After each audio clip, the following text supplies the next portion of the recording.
Set to go now, race number 4. And the race on.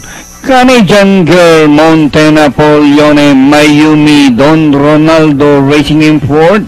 Back to the front runner, Monte Napoleone, Mayumi from the outside, running by the rally's Canadian Girl.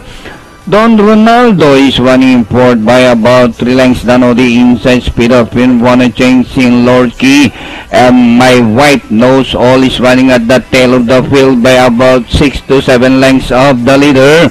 Back to the front runner, Monte Napoleone by half a length, and Canadian Girl Mayumi closing in third, now taking the second spot, and Don Ronaldo also closing in as they race the last 500. Monte Napoleone, Mayumi, Don Ronaldo racing on the outside. Canadian Girl in Lorky as they race the ball corner. 3 runners matching their stride. In between runners, Mayumi, Don Ronaldo on the outside. Mayumi, Don Ronaldo, Sing Lorky, Monte Napoleone. Don Ronaldo is now the leader. And finally, Don Ronaldo, Sing Lorky, Mayumi, My White Knows All, and Monte Napoleone